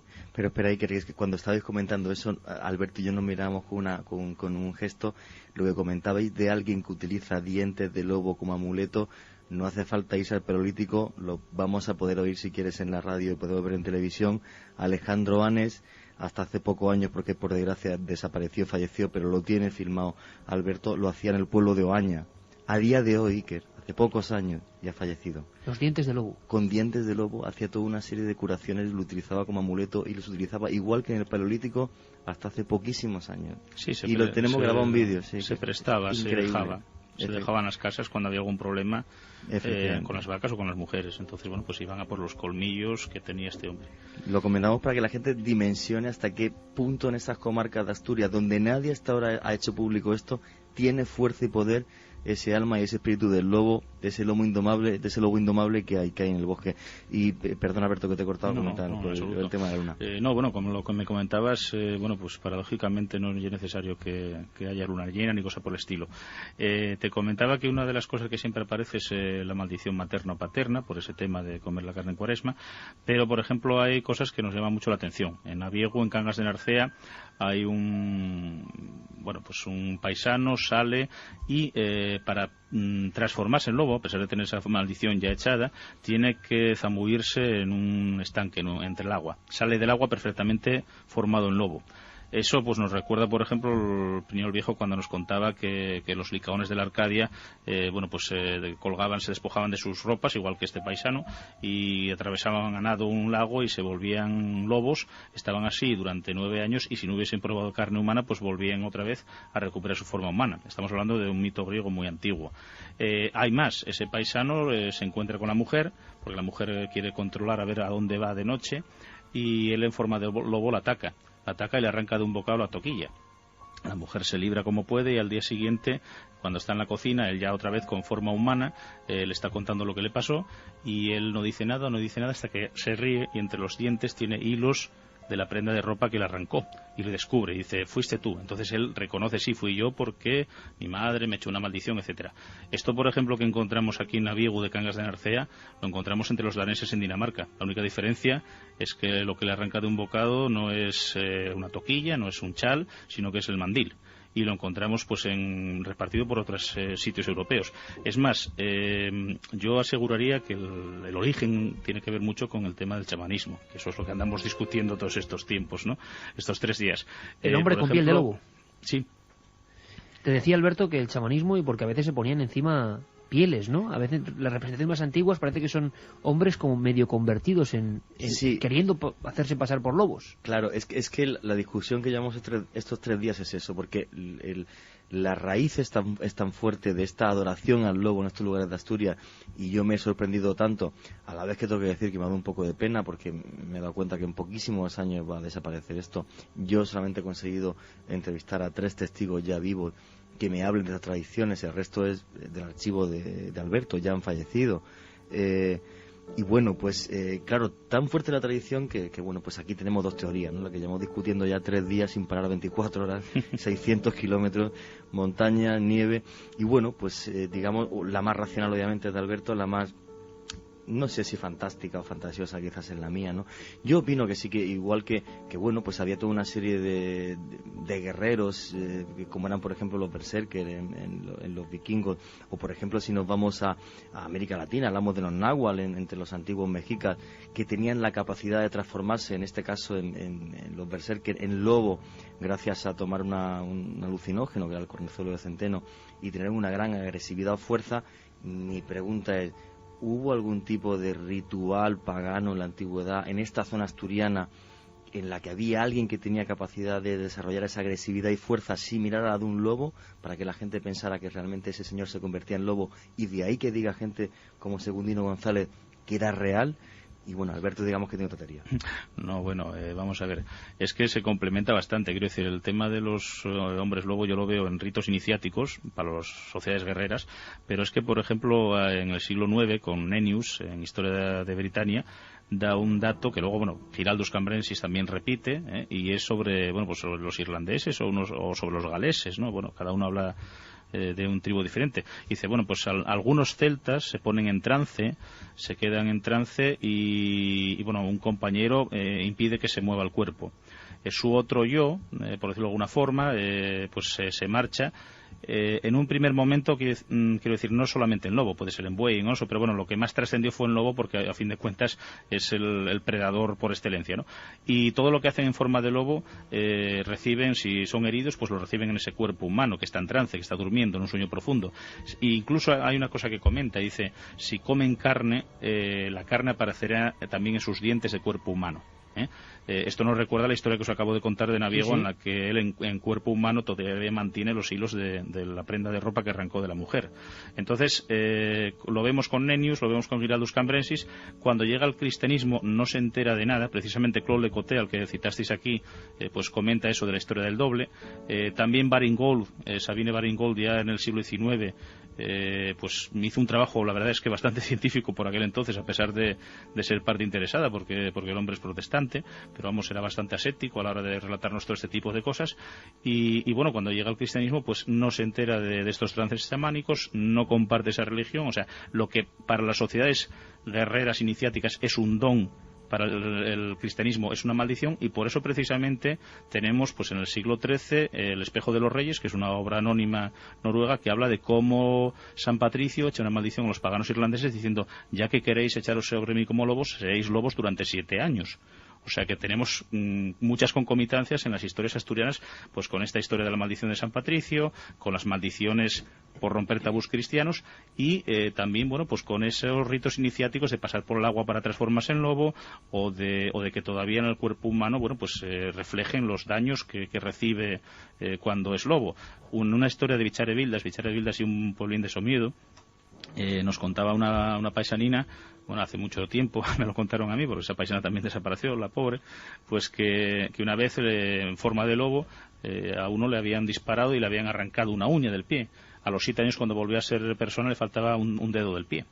O como un paisano una vez en la feria de ganado se dirigió a otro diciendo: muchas piedras me tiene Ture de usted. Oiga, yo a usted no le conozco, no le tiene ninguna piedra. Y le decía: bueno, es que yo fui lobo durante 7 años y cuando atacaba el redil donde estaban sus ovejas, usted me ayuntaba tirándome piedras.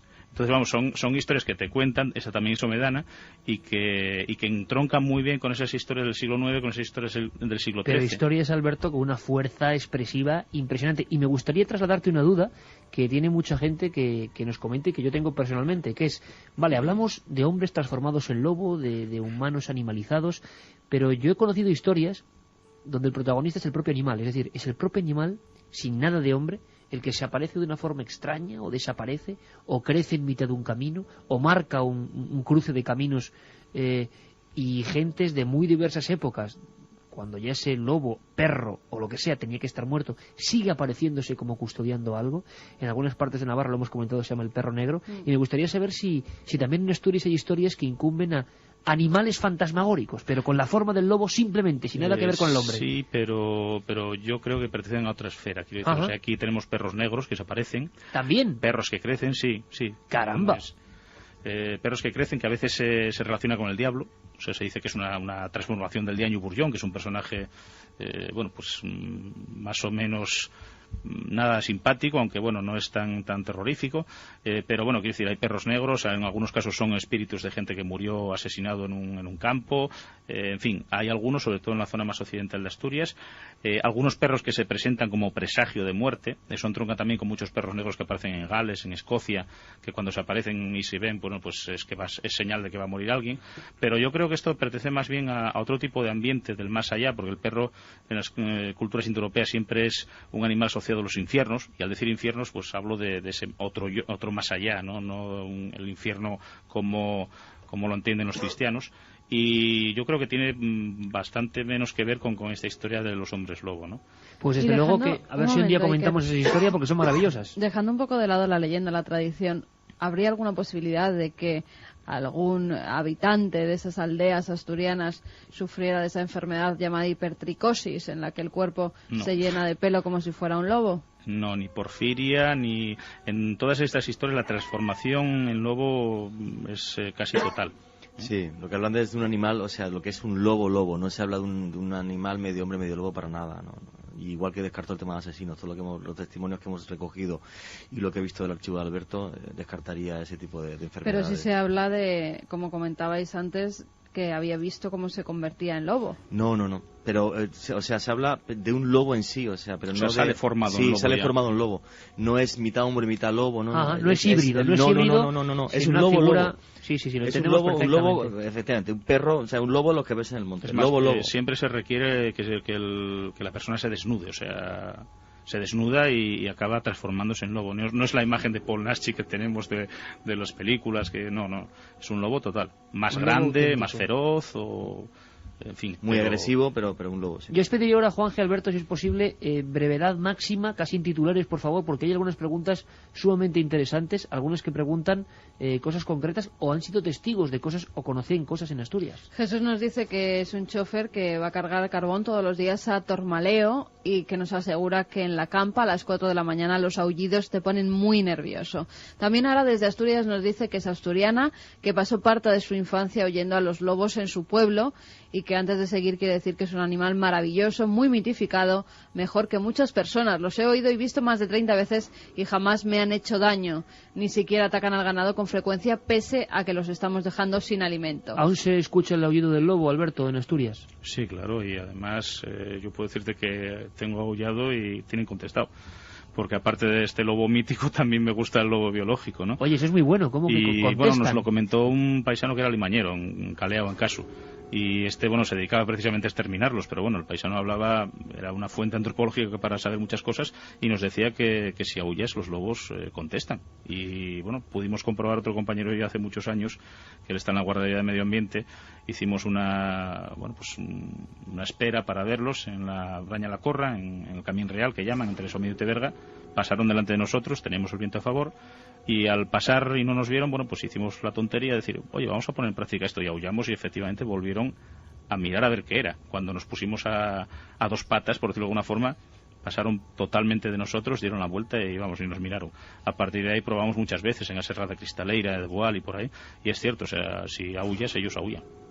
Nos decía Ara que cerca de su pueblo la leyenda que corre no es mala, es de una niña que fue cuidada durante 3 días por una manada de lobos que impidieron que pereciera de hambre y de frío. Leyenda tipo Rómulo y Remo. ¿Hay leyendas buenas, Alberto, en Asturias? Perdona, tenemos una. Tenemos una total y absolutamente, bueno, supuestamente real, que nos contó Ana María Moradiellos, efectivamente, en un pueblito que hay cerca de Sotres, donde comentan que un grupo de pastores encontraron a una niña con pelo, bueno, que había muerto su madre, que era una mendiga, y con pelos en la boca y restos de leche de que la habían amamantado los lobos. Pero se cuenta como una historia total y absolutamente real. Vaya hace imagen, pocas décadas, sí. Sí, se comenta que bueno, que era una paisana, una mujer que andaba pidiendo con una cría pequeña, y venía, ella no era de aquí, no era asturiana, era de la parte de Líbana, y venía por Áliva hacia Sotres, y una vez la pilló una tormenta en Áliva, en un sitio donde ahora hay una capilla, antes no había la capilla, que se llamaba de la Virgen de la Salud.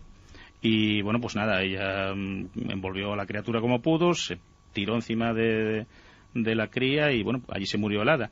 Cuando descubrieron los paisanos de Sotres, después de que amainó el temporal, vieron que la mujer estaba muerta, habían pasado ya 5 días o así, alrededor estaba lleno de pisadas de lobo en la nieve, y cuando levantaron el cadáver de la mujer, pues la cría estaba allí. Efectivamente decían que tenía leche fresca, otra más seca, y que había pelos de lobo en la boca de la cría y en el cuerpo, y que suponen que sería una loba, pues eso, que había perdido la camada y que había ido a amamantar a la cría, y que además, bueno, no habían devorado el cadáver de la madre.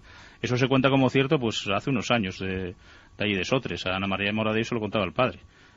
Si fue verdad o no, se le pierde la pista a la cría, por supuesto. Dicen que la llevan probablemente a un hospicio a Líbana, pero vamos, no se sigue la historia de ella.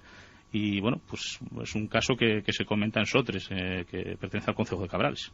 Impresionantes historias, de verdad, impresionante antropología en vivo, y sobre todo, lo repetimos, impresionante plasmación de temores, de imágenes que las coge un novelista o un cineasta y es que no se le ocurren, o sea, imposible. Solo ese saber popular condensado en ciertos hombres y mujeres que aún conservan ese pasado antropológico nos pueden estremecer ahora a las 2:57. Alberto Álvarez Peña, de verdad que espero pasar muchas más noches contando historias a la luz de la hoguera casi contigo. Y Juan G. Vallejo, buena investigación, amigos, un fortísimo abrazo. Un abrazo. Un poco de trance también tiene esto, Luis, un poco de trance también tiene esto. Vamos a hacer una cosa, nuestro compañero Yeray, rápidamente cambiamos de rumbo, se queda 1 minuto y medio. Santi, ¿estás ahí? Aquí estamos, Iker. Santi, sé que tienes 1 minuto y medio. ¿Me puedes contar, para que la gente esté muy pendiente a la vuelta, en fin, algunas cosas de esa gran polémica? Mucha gente está escribiendo que dicen que algunos ingenieros han hablado de que las Torres Gemelas, o han hecho una rueda de prensa, de que han sido, no nos hemos enterado muy bien, demolidas desde dentro. Sí, al parecer ha sido, Santi, ¿verdad?, en el Colegio de Arquitectos de Madrid. Es una barbaridad, ¿esto cómo pueden decirlo? No sé, ¿sabes algo, Santi? Sí, hay un grupo llamado Arquitectos por la Verdad que efectivamente están haciendo desde Estados Unidos una especie de gira mundial intentando explicar su versión del asunto de las Torres Gemelas.